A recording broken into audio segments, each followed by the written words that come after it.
Okay, good evening, everyone, and welcome to our planning meeting tonight. It's Monday, March the 24th, 2025. This is a reminder, this meeting will be streamed live and recorded for public viewing on the town's YouTube page.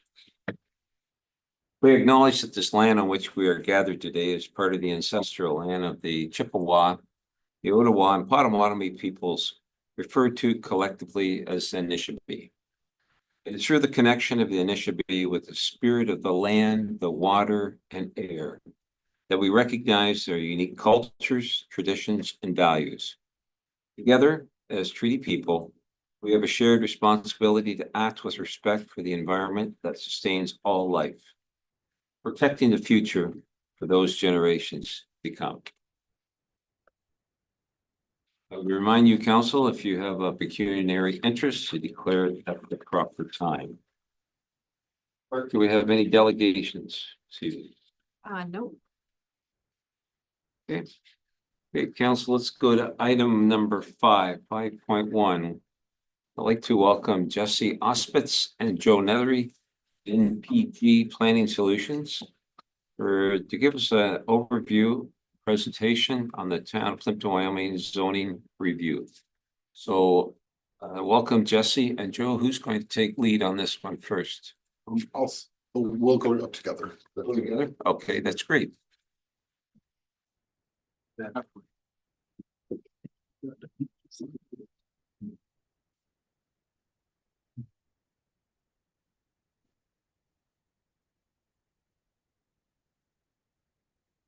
Good evening, members of council. My name is Jesse Ospitz, and I'm a principal planner with NPG Planning Solutions. I have my colleague here, Joe Nethery. Joe Nethery is the founder and principal of Nethery Planning, and we are the consultant team leading the zoning bylaw updates for 3 municipalities concurrently, which include the Township of Warwick, the town of Plympton-Wyoming, and the village of Point Edward. So we're here tonight to provide council with an update on the zoning bylaw project and the work that has been completed to date. So I'll start with explaining the purpose of this project and where we are at in the process. So we'll spend the majority of the presentation covering the findings of the discussion papers. Joe Nethery and I will provide an overview of the discussion papers, outlining what that means in updating the zoning bylaw and the next steps for the project.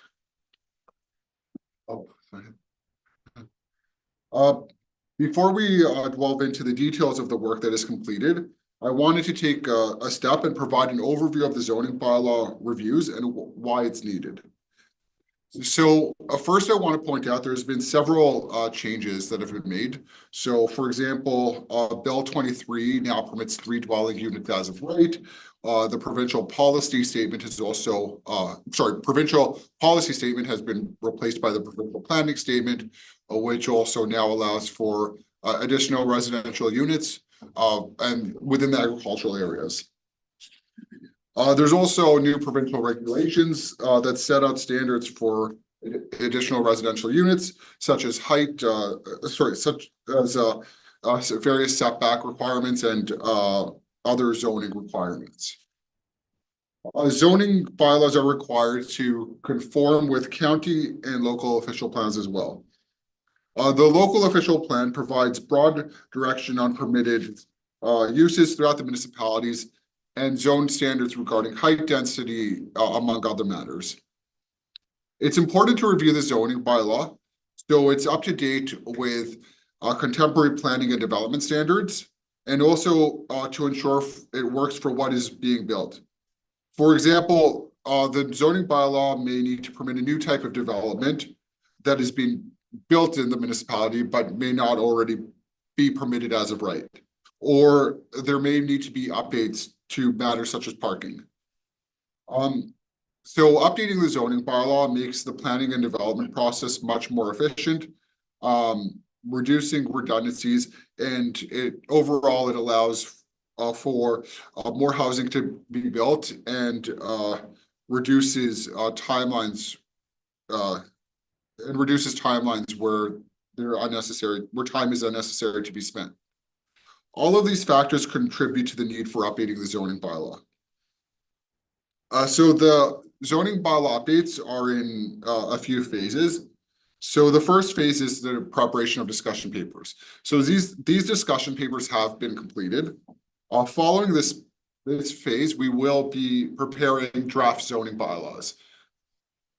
And the last portion of the project will be the statutory open house and the statutory public meeting. This update meeting marks the conclusion of the first phase of the project.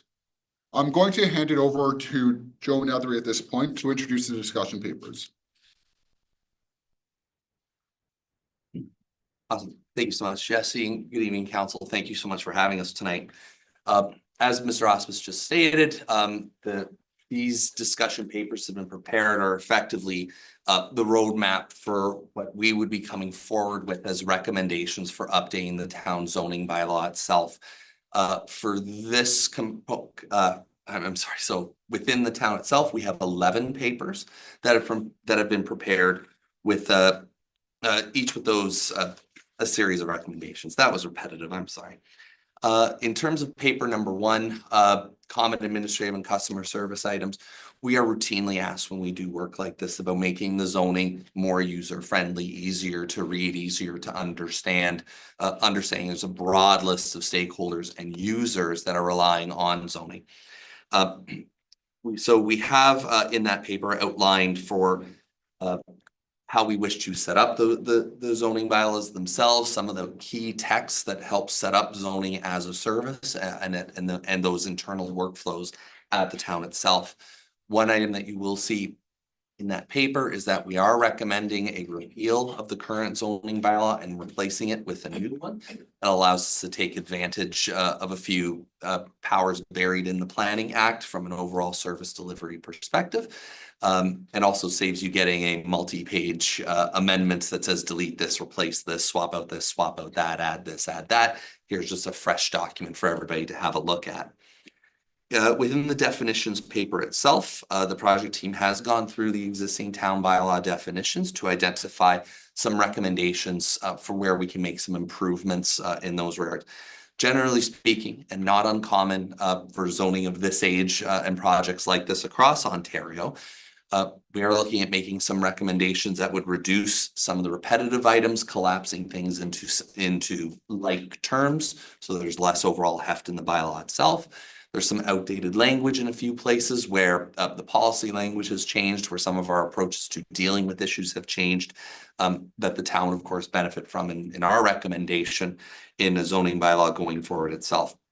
Overall, it's about making things less vague, tightening up those interpretations, and providing and addressing whatever inconsistencies you've been dealing with over the past decade or so.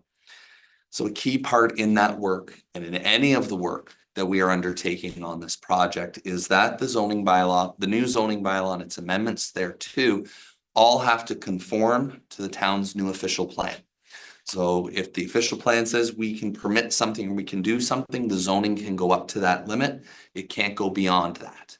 So if we are getting feedback through this project on something that we may want to go, that council or the public wants to see further action on, we can take that as feedback received and we can report back on what items or options might be available in those circumstances. So we know that there are a lot of technical terms in the definition section. We will do what it is that we can to provide user-friendly formatting, other wayfinding or cross-referential text in order to help those self-serve users at home or at work to find their way through the zoning bylaw and get the information that they need to help inform those conversations with the town, with the county, early and up front. When it comes to the use permissions and the associated standards, in that paper, we're looking at how the existing zones in the town zoning bylaw align with the official plan designations. Generally speaking, trying to provide for one zone per designation itself. Overall, generally speaking, the current zoning does remain pretty well aligned with the new official plan itself, but we will have some recommendations in order to ensure that the official plan and the zoning are working together as intended. There may be so there are some opportunities to potentially add in new permitted uses that the official plan has extended beyond what is in the zoning today, and unlocking those opportunities for businesses and for homeowners to do more things, so long as, of course, it remains consistent with that official plan vision. And we also think that we might be able to restructure some of those zones in the new document in order to, again, streamline, simplify, reduce the overall heft of the document itself. In the paper on the elements of zone standards itself, we're looking at those specific numbers that apply within the individual zones themselves, and looking at those elements such as heights, such as setbacks, such as landscaped open space and lot coverage, to ensure those numbers remain accurate, they remain reflective of what the town is looking for in its zoning framework itself. We have so we have recent zoning from other municipalities as well that we can look at, that we can bring in some of those outside lessons to see if they are helpful and informative in the town of Plympton-Wyoming as well. And that we are also going through the site-specific provisions and recent minor variances that have been supplied by staff to validate some of those lessons that have been learned and see if they're worthy of incorporation into the bylaw itself as well. More on that in a couple of slides. When we talk about general provisions, these would be regulations tied to a particular use or a building or a circumstance that spans multiple zones. So instead of repeating the regulation 3 or 4 or 18 times, we can just do it in one place and everybody can refer to that one spot. Generally speaking, the bylaw, in our opinion, is already fairly comprehensive in this regard in terms of having the right standards. Understanding Mr. Ostwitz is going to come back and talk a little bit more about some specific issues related research that we have done at the town's request in this regard. And obviously bringing some of our external lessons as well, and those recent approvals to see what updates may be necessary as a part of this. We do note that the policy framework has been updated with respect to agriculture related uses and on-farm diversified uses, and we may be able to make some recommendations here to help unlock some of those uses and associated buildings and structures for the kinds of activities that council is interested in seeing and wants to encourage. And likewise, not going too far so that those checks and balances remain if there's something that does require a particular conversation in the future. With respect to the document design itself, I'm always asked on these sorts of projects, Mr. Ostwitz, the same, can we make this more user-friendly, easier to read, easier to document? And, accepting that we are dealing with effectively legislation, it is a bylaw, it is a technical document that we rely upon for enforcement, and there's a style that comes with that. There are items that we can do to ensure that it is easier to read, and we can unlock that, that review function for people who may not be in the room or on screen with us tonight as well, and realize in 3 or 4 years, oh, we should have looked at the zoning. Things that we can do include providing for wayfinding, cross-referential text, potentially illustration or diagrams to explain concepts as well. We'll be coming forward with that future bylaw with ideas and recommendations going forward. And of course, we welcome any and all input tonight and throughout this project. If you're really into zoning and those sorts of issues like Mr. Ostwitz and I'd recommend the housekeeping paper, which is effectively a consolidated list of issues that have been provided to us by the various municipal staffs that we are working with and agencies for very weedy, nitty-gritty technical items to have a look at. And of course, we have a variety of recommendations in this regard as well. We've also been asked to examine existing parking standards and look for opportunities where those can be updated as well. So to be clear, the general trend in zoning bylaw reviews all across Ontario, hyper urban, very small and rural, are that parking requirements generally get reduced through zoning standards like this. When it comes for a non-residential side, routine feedback that we receive when we come into municipalities is that such and such business required a particular approval because the parking rate was too high. This is not uncommon to hear. It's literally everywhere I've done a project like that. And so we are looking at some of those at those standards, looking at lessons learned from elsewhere to make sure that we're providing standards that we think are a little more right sized based on recent reviews. We will also be looking at, you have a city planner up here talking about bicycle parking spaces and the design of those. We will have recommendations in this regard in urban contexts. We will also be ensuring that the regulations with respect to barrier-free parking, previously disabled parking or handicap spaces, are in full compliance with the Accessibility for Ontarians with Disabilities Act. There's a design regulation specific to barrier-free parking spaces embedded in that legislation. Before I hand this back to Mr. Auspitz, the last paper to discuss our special provisions, those site-specific rules that generally take up about half the text, maybe even more of many texts of zoning bylaws, and usually take up a lot of heft, is what I'm trying to say. We are looking at those recent approvals. We have been looking at minor variance data that has been supplied by staff as well, in order to understand some of the trends around approvals that have been coming to you and through the Committee of Adjustment, to make sure that the standards and the permissions that are in the draft zoning bylaw coming forward reflect those recent approvals, if that's in fact an appropriate route for us to take, in the hopes of hopefully trying to reduce some of that heft and volume coming through and going forward. So we will be finalizing the review of some of those trends as a part of bringing forward recommendations in the draft text itself. Mr. Auspitz, it's back to you. Thank you. So there were two discussion papers on specific topics for Plympton-Wyoming that we prepared. The first one I'm going to discuss. My Joe Nethery is going to discuss the second one. So with respect to the additional residential units, this discussion paper examined regulations related to additional residential units within the Plympton-Wyoming context. We looked at various standards required to regulate ARUs, which include those provided by the province and standards from different municipalities. Our findings reinforce the importance of including definitions of ARUs and other associated terms in order to ensure compliance with the Planning Act and ensure proper interpretation and enforcement. There's also the opportunity to consider permitting ARUs as of right on lands that are not considered to be parcels of urban residential land, and that's to support increased housing supply. Those would be subject to certain criteria. I note that the PPS has been updated to basically allow those within the agricultural area. But that is something that would be implemented through zoning. The updated zoning bylaw should consider an appropriate balance between the minimum number of ARUs required by the Planning Act and what would be appropriate for the context and vision of the community. Lastly, the zoning bylaw should include appropriate zoning regulations for ARUs that address matters such as height, setbacks, access, privacy, and others. I'm going to turn it back to my colleague to go over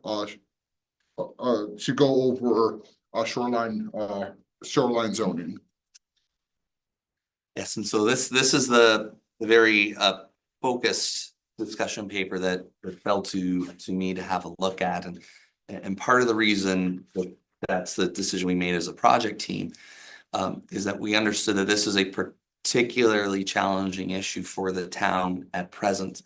I guess I'll start off by saying I've been noodling around doing zoning work for over 20 years now. I'm going to not say the full number unless I date myself further. And if you have thought your shoreline residential, the EPL zone is really tricky, I'm here to tell you it is. This is probably the single most challenging zoning construct I've dealt with in my career. And it is a lot. And the feedback that came from staff and actioning on this item was, it's like, this is really complicated. Can we make this simpler? First things first, whenever we're tackling an issue like that, you heard me talk about we need to be conform to the official plan and obviously the provincial planning statement as well. The current zoning framework as it's structured does deliver on that. Dynamic beaches matter, erosion setbacks continue to matter. That's not about to change anytime soon.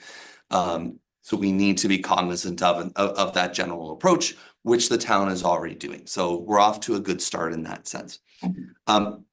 There are obvious and some of the core constructs of that policy frame as well, including I'll get the CA's name wrong, the St. Clair Conservation Authority's overall framework on the shoreline hazards. Those documents all remain the same and in place. So your foundation is already set up. That's great.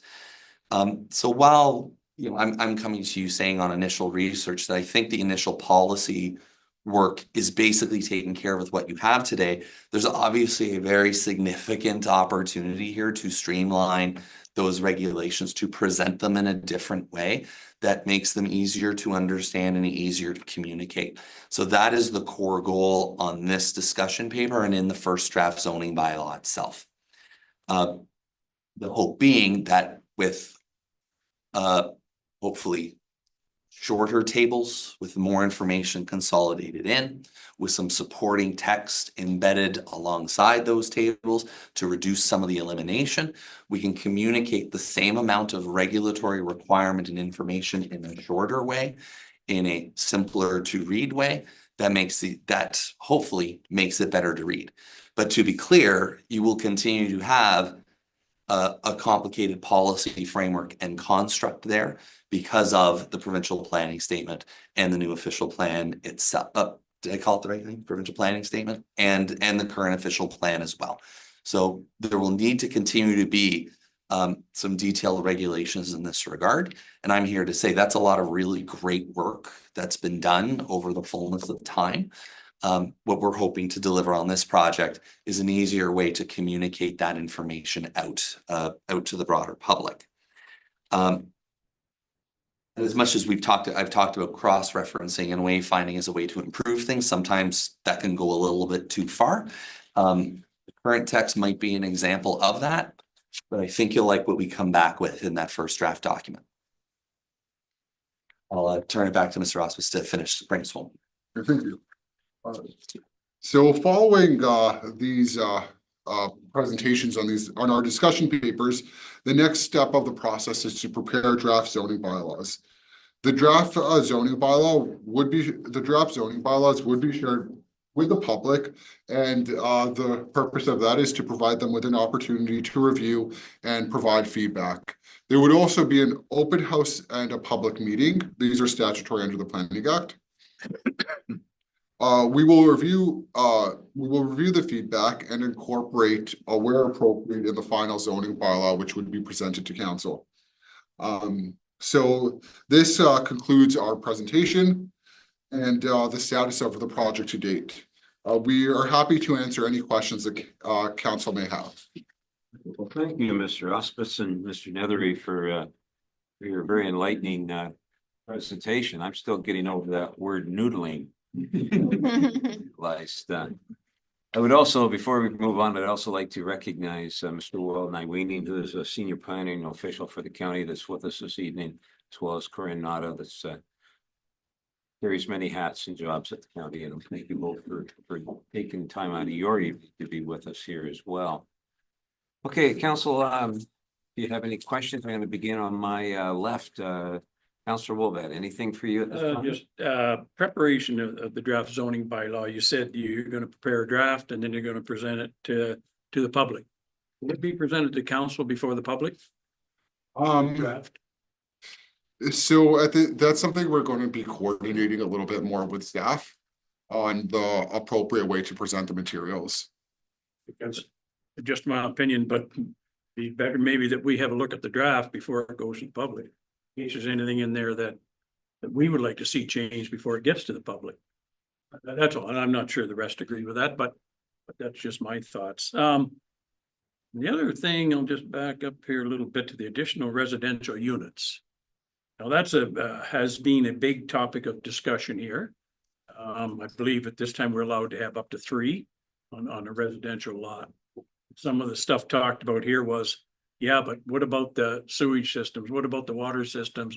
Like, not sure we're going to get that many of these things in one neighborhood, but it is something to be discussed. So I'm sure you're going to address some of that stuff. So the way the Planning Act works is that within basically the urban context, they are already permitted as of right. The zoning bylaw would essentially align with requirements under the Planning Act. What the municipality has the ability to do is be more permissive than the Planning Act. So for example, the Planning Act states you're allowed to require up to you're allowed to ARUs require one parking space. But it also says that the municipality has the option to reduce the number of parking spaces to 0. So that's where the discretion is. The zoning bylaw itself doesn't have to be updated to allow for ARUs. Within a rural context where there aren't municipal services, there's a little bit more flexibility into how to incorporate these ARUs. There is still policy, so the provincial planning statement it allows for ARUs within agricultural lands, but the idea is it has to be considered how to implement them appropriately. So does the provincial government have a lot of specific rules around this 3 units on a single lot? The province does, right? We have to follow them. That is correct. Here, what we're concerned about is sewage capacity, that stuff like that. I mean, you start tripling what can be on a residential lot, especially since we've had big debates on short-term rentals. Now we're going to have up to 3 residential units on the lot. So, and that was some of the concerns that this council had. What about our services usage of that? So. And I don't know what more you can say about it other than it needs to be certainly spelled out pretty clear what we can and cannot have.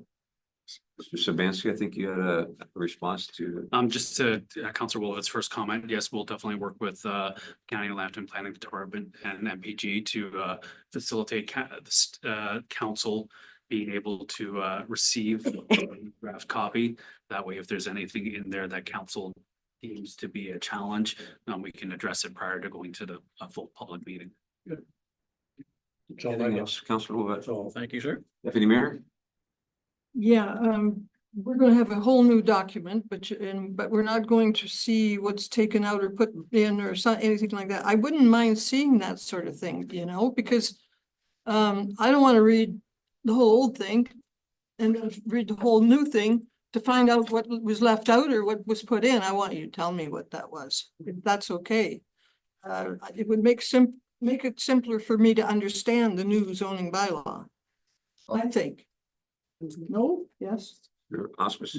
Just through the chair, the intent is to provide a red line version of the zoning bylaw. Okay. But then what we're going to bring to council for adoption would be a new document. So yeah. I didn't realize we were gonna get a red line version, but that's okay now. Thank you. We have to keep our deputy happy. Yeah, I won't give you any. Anything else, Deputy, from you? No, that's it, thanks. All right, Councillor Rodriguez, anything from you? So during this process, if we had any particular comments or concerns, any portions of it, who would convey that information? I would believe it would be probably, and I could be wrong on this, but I think it could be Mr. Nyweening or Nada. Okay, so it would be vetted through yourself. And I did hear you touch on the shoreline stuff. And I know there's been legislative changes within the Conservation Authority in the last year as far as permitted uses go without the need for a permit. So I assume those will be our PPL 1 will be more in line with those new permit regulations. So through the chair, I'll let my colleague respond. Just say yes. Oh, yes. Yes. Okay.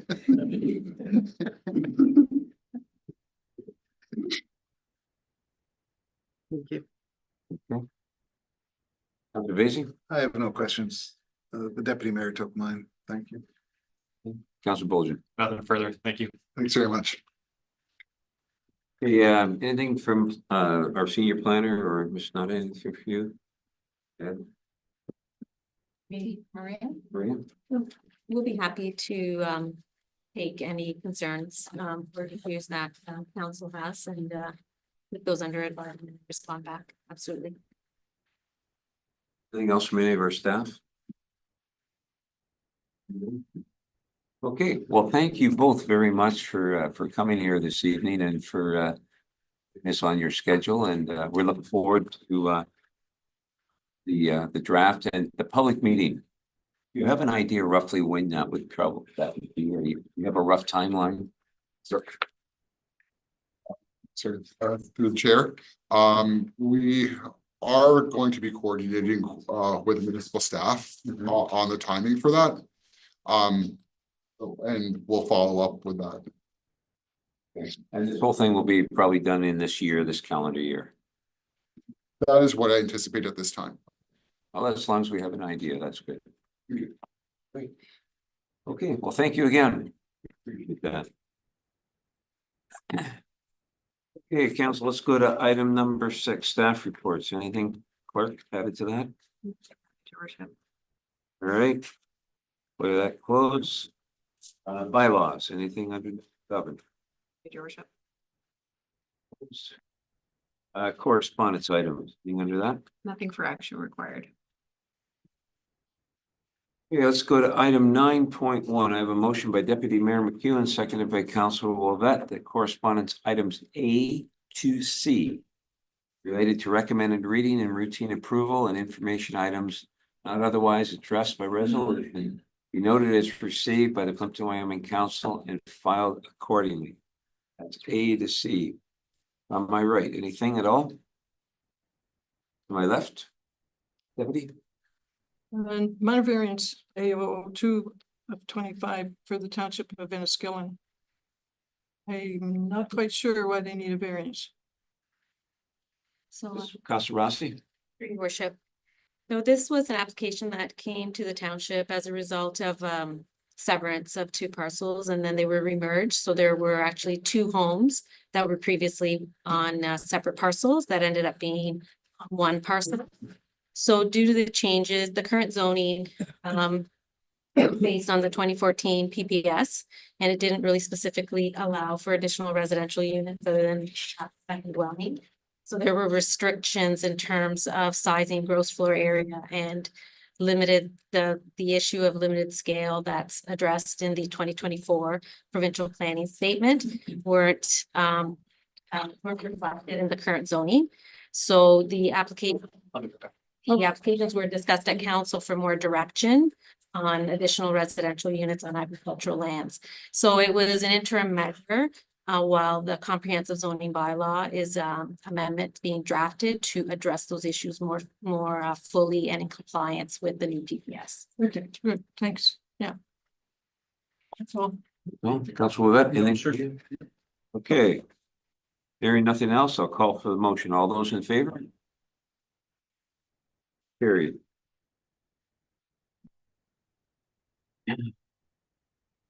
Okay, item number 10, new business related to planning. Councilor Bolgen, anything from you? Nothing for me. Thank you. Councilor Vacy? Nothing from me. Thank you. Councilor Rodriguez? Deputy Mayor?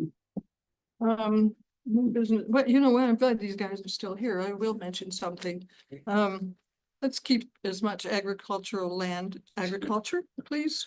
I just have to harp on that for everything, so. You haven't heard me yet, so that's why. Thank you. That's all. That's your warning. Councilor Wolvette? Hey, I don't have anything, sir. All right. No new business. Let's go to item 11. I have a motion by Councilor Vacy, seconded by Councilor Bolgen. Regular planning meeting be adjourned until the next regular planning meeting on Monday, April 28th, 2025. I think that's the day we have an election. So I was gonna ask about. Wow. Another one. Can we leave that with staff to look at maybe readjusting that date? Yeah. Okay.